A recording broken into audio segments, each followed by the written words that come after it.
ഉദരത്തിലെ ശിശുവിനോടുള്ള എൻ്റെ ചോദ്യങ്ങൾ. ചോദ്യം 11. കിഴക്ക് നിന്നുള്ള 3 വിദ്വാൻമാരെക്കുറിച്ച് എന്താണ് അഭിപ്രായം? ഉത്തരം: നക്ഷത്രം പേറിയ സത്യജ്ഞാനത്തിൻ്റെ സന്ദേശം ഗ്രഹിച്ച് എൻ്റെ അരികിൽ എത്തിയതിലൂടെയാണ് അവർ യഥാർത്ഥ ജ്ഞാനികളായത്. ആകാശത്തിൽ നക്ഷത്രങ്ങൾ ഉദിക്കുന്നത് രഹസ്യമായിട്ടല്ലല്ലോ, ആർക്കും കാണാവുന്ന വിധമല്ലേ. അവർ കണ്ട നക്ഷത്രവും തീർച്ചയായും മറ്റാരെങ്കിലുമൊക്കെ കണ്ടിട്ടുണ്ടാവും. പക്ഷേ അർത്ഥം തിരിച്ചറിഞ്ഞ് അതിനെ അനുഗമിക്കാൻ അവർ മാത്രമല്ലേ തയ്യാറായുള്ളൂ.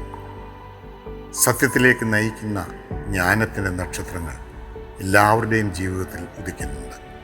എന്നാൽ അവയെ മനസ്സിലാക്കി പിന്തുടരുന്നവരല്ല അനേകരും.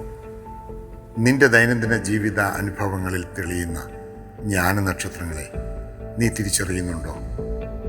ജോളിയച്ചൻ.